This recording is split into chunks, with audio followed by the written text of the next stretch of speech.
Hello students, आज हम कक्षा 12वीं की फिजिक्स की इकाई 8 को स्टार्ट कर रहे हैं। इस इकाई का नाम है परमाणु एवं नाभिक।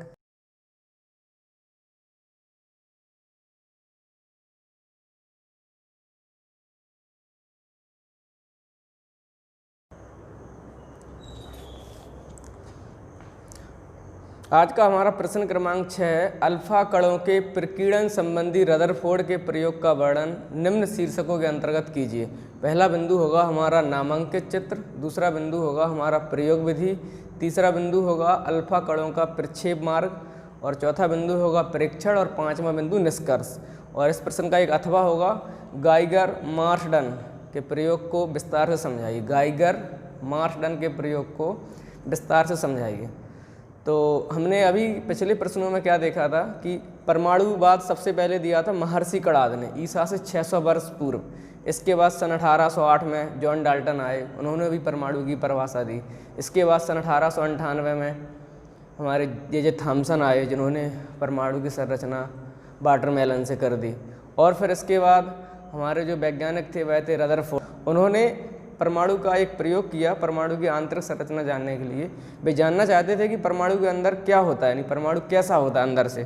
तो उन्होंने क्या किया था कि अपने दो सहयोगी वैज्ञानिक, उनके दो सहयोगी वैज्ञानिक थे जिनका नाम था हैंस गाइगर, और एक और दूसरे वैज्ञानिक का नाम था मार्शडन। तो इन दोनों वैज्ञानिकों के साथ उन्होंने एक प्रयोग किया था जिसे हम अल्फा कणों का प्रकीर्णन प्रयोग कहते हैं। इस प्रयोग में उन्होंने अल्फा कणों और स्वर्ण की पन्नी यानी सोने की बहुत पतली पन्नी ली थी, इन दोनों पर प्रयोग किए थे, इसलिए इसे अल्फा कणों का प्रकीर्णन प्रयोग कहते हैं। और इस प्रयोग को हम गाइगर मार्शडन प्रयोग भी कहते हैं। देख लीजिए एक बार लैंग्वेज। सन 1911 में रदरफोर्ड के निर्देशन में, यानी रदरफोर्ड ने केवल निर्देशित किया था, रदरफोर्ड के निर्देशन में उसके सहयोगी वैज्ञानिक हैंस गाइगर एवं मार्शडन ने परमाणु की आंतरिक संरचना जानने के लिए अल्फा कणों में स्वर्ण पन्नी के साथ एक प्रयोग किया जिसे रदरफोर्ड का अल्फा कण प्रकीर्णन प्रयोग कहते हैं। इसे गाइगर मार्शडन प्रयोग भी कहते हैं। तो अब हम इसके पहली हेडिंग की ओर चलते हैं। इसमें हमें पहले नामांकित चित्र बनाना है, फिर प्रयोग विधि, और फिर धीरे धीरे सारे बिंदुओं को हम समझेंगे। ठीक है, तो इसके आंसर की हमारी पहली हेडिंग है प्रबंध का नामांकित चित्र। तो इस प्रयोग का ये चित्र है हमारा, और इसका नामांकन है। इसमें ए हमारा शीशे का बॉक्स है, ओ बॉक्स का छिद्र है जी, यहाँ पर D1 D2 शीशे की ईंटें लगाई गई हैं 2, जी हमारी स्वर्ण की पन्नी है यानी सोने की पन्नी, एस हमारा पर्दा है एक, एम सूक्ष्मदर्शी है, और ई प्रेक्षक की आँख है यानी जो प्रयोग कर रहा है उसकी आँख है। तो इस चित्र को हमें कैसे समझना है, कैसे बनाना सीखना है, तो इसे हम साइड में देखते हैं। इसमें हमें कुछ नहीं करना है, एक बॉक्स लेना है जो शीशे का होगा। हमने एक बॉक्स ले लिया, ठीक है, और इस बॉक्स के अंदर हम कोई रेडियो एक्टिव पदार्थ रख देते हैं। रेडियो एक्टिव पदार्थ यानी कि जिससे अल्फा कण उत्सर्जित होते हैं। रेडियो एक्टिव पदार्थ हम अगले पाठ में पढ़ेंगे, और उसमें हमें पढ़ना है रेडियो एक्टिव पदार्थ से अल्फा कण, बीटा कण और गामा कण अपने आप ही निकलते रहते हैं, तो हमें केवल अल्फा कणों की ज़रूरत है। तो इसमें हमने एक रेडियो एक्टिव पदार्थ रख दिया है, और यहाँ से अल्फा कण निकलना प्रारंभ हो जाते हैं हमारे, ठीक है, सीधे। लेकिन यहाँ से अल्फा कण फैलेंगे, तो इसके लिए हम क्या करते हैं, इसमें शीशे की ईंटें लगा देते हैं ऊपर और नीचे। शीशे की ये हमने 2 ईंटें लगा दी हैं, ठीक है। और प्रयोग अल्फा कण हमें लेकर कहाँ जाना है, हमने पहले ही प्रश्न में पढ़ा था कि अल्फा कणों को हमें सोने की पन्नी पर डालना है, यानी सोने की पन्नी हम यहाँ पर लगा देंगे। ये हमारी सोने की पन्नी लगी हुई है। अब क्या करना है, सोने की फॉइल यानी इसे हम जी से प्रदर्शित करेंगे, ठीक है। ये हमारे D1 D2 हैं, और ये हमारा ए है, शीशे का बॉक्स है, और ये हमारा ओ है यानी जो हॉल है, छिद्र, यहाँ से अल्फा कण निकलते हैं। और ये D1 D2 का काम क्या है, ये जो अल्फा कण निकलते हैं उन्हें एक पुंज के रूप में भेजते हैं सीधे। पुंज यानी जैसे हम टॉर्च का लेंस हटा दें तो उसका जो प्रकाश होगा वह फैल कर जाएगा, यानी चारों ओर फैलेगा, लेकिन लेंस जो लगा रहता है उससे प्रकाश सीधा ज़्यादा एक पुंज के रूप में, फॉक्स के रूप में। तो वही हमें यहाँ पर करना है कि तो D1 D2 जो शीशे की हम ईंटें लगा देते हैं, इससे अल्फा कण सीधे मार्ग में एक पतले संकीर्ण पथ पर जाते हैं सीधे, और यहाँ पर फॉइल से टकराते हैं, सोने की पन्नी टकराते हैं, तो सोने के परमाणु का अध्ययन हो जाता है। वो कैसे होगा, उसके लिए हम एक आगे इस पर लगा देंगे एक पर्दा। ये हमारा पर्दा लगा है, ठीक है। और अब क्या करना है, अल्फा कण यहीं से लौटना प्रारंभ हो जाते हैं। अल्फा कण टकराएंगे, कुछ अल्फा कण ऐसे लौट जाते हैं, कुछ अल्फ़ा कण ऐसे लौट जाते हैं, कुछ सीधे भी निकल जाते हैं। तो ये वाले अल्फ़ा कण हमने बना दिए हैं, सीधे भी निकल रहे हैं कुछ अल्फ़ा कण, ठीक है। लेकिन जब हम जी लौटने वाले अल्फ़ा कण को देखेंगे तो वह हमें यहाँ पर दिखाई देगा पीछे पर्दे पर, और ये वाला हम यहाँ पर देखेंगे, ठीक है। ये हमारा पर्दा है, यस। कुछ भी नहीं करना है, यहाँ पर हमें एक माइक्रोस्कोप बना देना है, सूक्ष्मदर्शी, ठीक है। और यहाँ पर हम बना देंगे आँख, प्रेक्षक की जो आँख होती है ये बनी है, ठीक है। तो ये वाला जो हमारा चित्र है ये हमने साइड में बना दिया है। तो उसी चित्र को आप फिर से देखिए, ये हमारा बॉक्स है, शीशे का बॉक्स। इस बॉक्स के अंदर हम कोई भी रेडियो एक्टिव पदार्थ रख देते हैं जिससे अल्फ़ा कण निकलते हैं। अब अल्फ़ा कणों के निकलने के लिए यहाँ पर एक होल होगा, छिद्र, जिसे हम ओ से प्रदर्शित करते हैं। तो यहाँ से अल्फ़ा कण निकलना प्रारंभ हो जाते हैं, लेकिन होता क्या है कि अल्फ़ा कण फैलने लगते हैं। तो इसके लिए हम 2 D1 और D2 शीशे की ईंटें रख देते हैं इसके मार्ग में। शीशे की ईंटें हमने जैसे ही रखी तो अल्फ़ा कण एक पुंज के रूप में जाएंगे, संकीर्ण पुंज के रूप में, यानी एक बस सक्रिय मार्ग पर जाना प्रारंभ हो जाते हैं, जैसे हमारी टॉर्च का फोकस जाता है आगे। तो ये हमारे अल्फ़ा कण जाने लगे। और ये हमने रख दी है सोने की पन्नी, स्वर्ण की पन्नी। स्वर्ण की बहुत ही पतली पन्नी है, यानी ये सोने का परमाणु रख दिया है। तो यहाँ से सीधे अल्फ़ा कण हमारे जा रहे हैं। अब यहाँ से अल्फ़ा कणों का विचलन प्रारंभ हो जाता है, कुछ अल्फ़ा कण लौट रहे हैं, कुछ सीधे भी निकल रहे हैं, और ये हमें दिखाई देते हैं इस माइक्रोस्कोप की सहायता से। इस पर्दे पर वे प्रतिबिंब अपना बनाते हैं, ठीक है। तो ये हमारा चित्र हो गया है। अब हम इसकी आगे लैंग्वेज लिखेंगे। एक बार नामांकन फिर से देख लीजिए। ए शीशे का बॉक्स है, ओ बॉक्स का छिद्र है, D1 D2 शीशे की ईंटें हैं, जी स्वर्ण की पन्नी है हमारी, एस पर्दा है, एम सूक्ष्मदर्शी है, ई प्रेक्षक की आँख है, ठीक है। तो आप इस चित्र को नोट कर लीजिए, बना लीजिए। ये हमने केवल समझने के लिए बनाया था। अब हम इसकी प्रयोग विधि को देखते हैं। प्रयोग विधि में हमें लिखना है, अल्फ़ा कणों का प्रकीर्णन प्रयोग करने के लिए सर्वप्रथम चित्र के अनुसार उपकरण तैयार कर लिया जाता है। यानी अल्फ़ा कणों का जो हमें प्रकीर्णन प्रयोग करना है उसके लिए हम सबसे पहले चित्र के अनुसार उपकरण तैयार कर लेते हैं। सबसे पहले रेडियो एक्टिव पदार्थ, यानी रेडियो एक्टिव पदार्थ जो हमारा जो रखा है यहाँ पर एक शीशे के बॉक्स के अंदर, शीशे के बॉक्स के अंदर रख देते हैं बीचों बीच। तो रेडियो एक्टिव पदार्थ हमने पहले ही समझ लिया कि रेडियो एक्टिव पदार्थ से ही अल्फ़ा कण निकलते हैं। तो यहाँ हम बिस्मथ नामक धातु का प्रयोग कर रहे हैं जो रेडियो एक्टिव होती है, नाइट्रोजन परिवार में आती है, nitrogen, phosphorus, arsenic, antimony, bismuth. और जो बिस्मथ है वह रेडियो एक्टिव तत्व है, ये हम पिछले अध्याय में लिख चुके हैं। इससे ही अल्फ़ा कण निकलते हैं, और भी रेडियो एक्टिव है उनसे भी अल्फ़ा कण निकलेंगे, लेकिन यहाँ हमें बिस्मथ का प्रयोग करना है। सबसे पहले रेडियो एक्टिव पदार्थ बिस्मथ को शीशे के बॉक्स ए के अंदर रख दिया जाता है। जी हमने रख दिया है। इस बॉक्स में एक छिद्र ओ होता है, ये ओ है छिद्र, इसी छिद्र में से होकर हमारे अल्फ़ा कण निकलना प्रारंभ हो जाएंगे। रख दिया जाता है। इस बॉक्स में एक छिद्र ओ होता है जिसमें से अल्फ़ा कण तीव्र वेग से निकलते हैं। इस बॉक्स में से अल्फ़ा कण तीव्र वेग से निकलने लगते हैं। अब समस्या क्या होती है कि अल्फ़ा कण यहाँ से फैलना प्रारंभ हो जाते हैं। तो इसलिए हम अल्फ़ा कणों के मार्ग में D1 और D2 नामक 2 ईंटें लेड या शीशे की 2 ईंटें रख देते हैं। ये ईंटें क्या करती हैं, ये अल्फ़ा कणों के मार्ग को एक पुंज के रूप में भेजती हैं, यानी प्रकाश पुंज के रूप में सीधी फोक्स की भांति जाती हैं आगे की ओर। तो हमने लिखा है, अब अल्फ़ा कणों के मार्ग में D1 और D2 नामक शीशे की ईंटें रख दी जाती हैं, जिससे अल्फ़ा कण एक संकीर्ण किरण पुंज का रूप ले लेते। संकीर्ण माने बहुत सकरा, संकीर्ण का मतलब होता है बहुत सकरा, किरण पुंज यानी बहुत ही पतला मार्ग के रूप में प्रकाश हमारा आगे बढ़ता है, अल्फ़ा कण आगे की ओर बढ़ने लगते हैं। जब यह पुंज स्वर्ण की पन्नी जी पर आपतित होता है, जब यह हमारा फॉक्स जो अल्फ़ा कण फॉक्स के रूप में जा रहे हैं पुंज के रूप में, इस स्वर्ण की पन्नी पर आपतित होते हैं, तो अल्फ़ा कणों के प्रकीर्णन की प्रक्रिया प्रारंभ हो जाती है। अल्फ़ा कणों के प्रकीर्णन की प्रक्रिया, प्रकीर्णन शब्द का अर्थ क्या होता है, फैलना।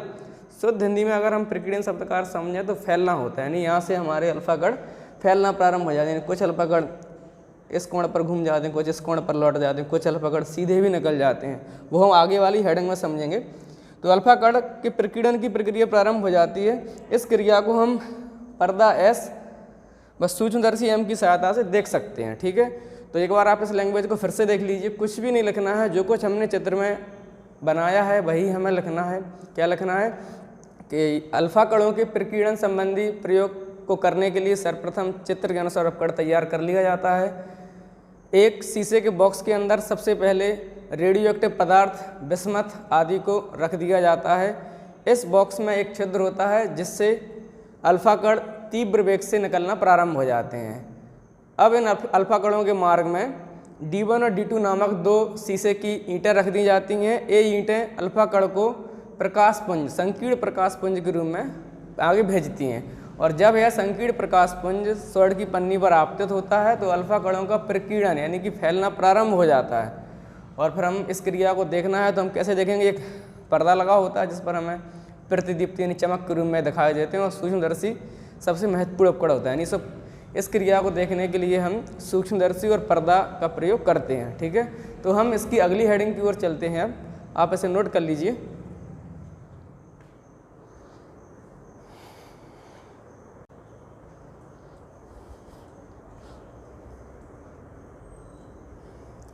तो इस प्रश्न की हमारी अगली हेडिंग है अल्फा कणों का प्रक्षेप पथ। तो अल्फा कणों के प्रक्षेप पथ को हमने इस चित्र में प्रदर्शित किया है।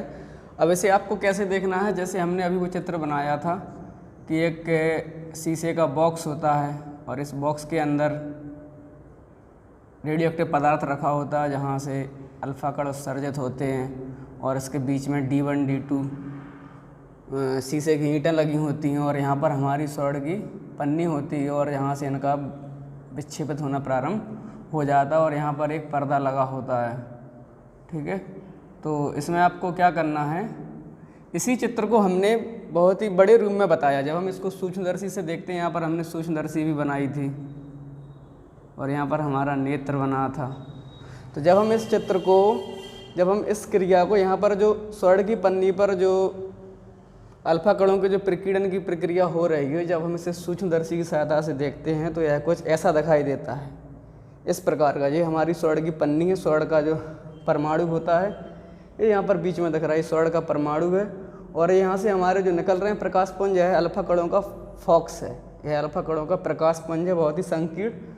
तो इस चित्र को आपको समझना है। सबसे पहले इसमें क्या होता है हमारा, ये हमारा मान लो परमाणु है, तो जो अल्फा कण इसकी ओर जाते हैं बहुत अधिकांश अल्फा कण सीधे निकल जाते हैं, ये निकल रहे हैं, देखो इसमें बने हैं ये वाले चित्र में हमारे अधिकांश अल्फा कण सीधे निकल जाते हैं, यानी परमाणु को पार करते हुए, यानी कि जो सोने की जो पन्नी है उसे पार करते हुए बिना विक्षेपित हुए, यानी कहीं पर भी नहीं विक्षेपित होते हैं, यानी अपनी मार से नहीं भटकते हैं और सीधे निकलते जाते हैं। तो इसका निष्कर्ष क्या निकलेगा कि परमाणु का अधिकांश भाग कैसा होता है, खोखला होता है। ये हम बाद में निष्कर्ष निकालेंगे। पहले हमने क्या देखा, अधिकांश अल्फा कण सीधे निकल रहे हैं, जो दिख रहे हैं आपको ऊपर नीचे।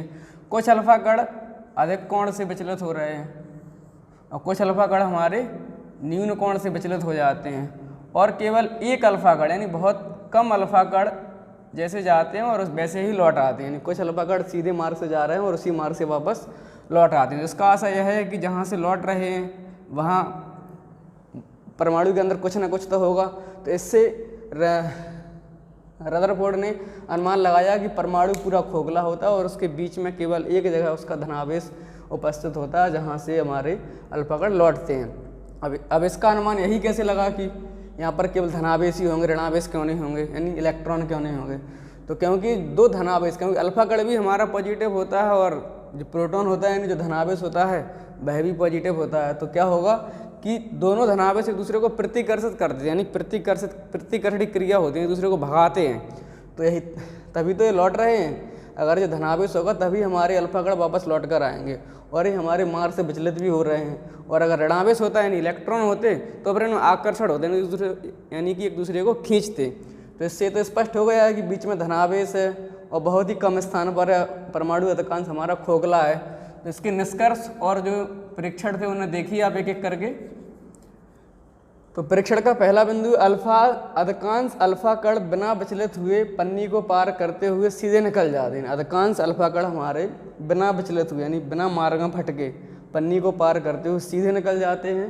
दूसरा, कुछ अल्फा कण न्यून कोण से विचलित होते हैं। न्यून कोण यानी 90 से कम के कोण पर 90 से कम का कोण बनाते हुए मार्ग से विचलित हो जाते हैं, भटक जाते हैं। कुछ अल्फा कण अधिक कोण से विचलित होते हैं। ये हमारा कोण बन रहा है, ये अधिक कोण है, क्योंकि जब हम इसे नापेंगे तो ये 90 से अधिक का कोण आएगा, ये वाला भी अधिक कोण है। कुछ न्यून कोण से भी लौटते हैं। तो कुछ अल्फा कण अधिक कोण से विक्षेपित होते हैं। बहुत कम अल्फा कण वापस लौट आते हैं। ये हमारा जा रहा है अल्फा कण जैसा जाएगा और वैसा ही वापस लौट आएगा। तो इसका आशा यह है कि जब लौट रहा है तो उसके बीच में कुछ ना कुछ तो अवश्य होगा। तो हमारे 4 परीक्षण निकल रहे हैं। पहला परीक्षण है अधिकांश अल्फा कण खोखले परमाणु को पार करते हुए यानी स्वर्ण की पन्नी को पार करते हुए सीधे निकल जाते हैं। कुछ अल्फा कण न्यून कोण से विक्षेपित होते हैं, कुछ अल्फा कण अधिक कोण से विक्षेपित होते हैं और बहुत कम अल्फा कण मार्ग में वापस लौट कर आते हैं। अब हम इसके निष्कर्ष निकालते हैं। तो पहला निष्कर्ष जो हमारा निकल रहा है, अधिकांश अल्फा कण सीधे निकल जाते हैं। इससे यह निष्कर्ष निकलता है कि परमाणु का अधिकांश भाग खोखला होता है, क्योंकि जो सीधे निकल रहे हैं तो खोखला तो होगा ही, और अगर नहीं निकलते तो फिर खोखला नहीं होता। तो हमारा क्या मतलब निकला इसका कि अधिकांश अल्फा कण सीधे निकल जाते हैं। इससे यह निष्कर्ष निकलता है कि परमाणु का अधिकांश भाग खोखला होता है।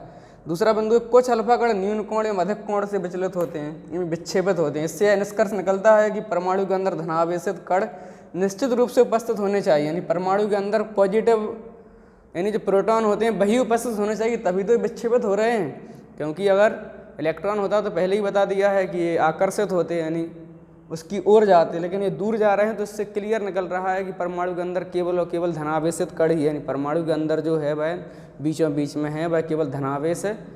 तीसरा बिंदु जो निकल रहा है, बहुत कम अल्फा कण वापस लौटते हैं। इससे यह निष्कर्ष निकलता है कि परमाणु का संपूर्ण धनावेश एक ही स्थान पर केंद्रित रहता है, जिसे नाभिक कहते हैं। तो ये था हमारा गाइगर मार्टन प्रयोग या फिर अल्फा कणों के प्रकीर्णन संबंधी रदरफोर्ड का प्रयोग। तो आप इसे नोट कर लीजिए, ठीक है।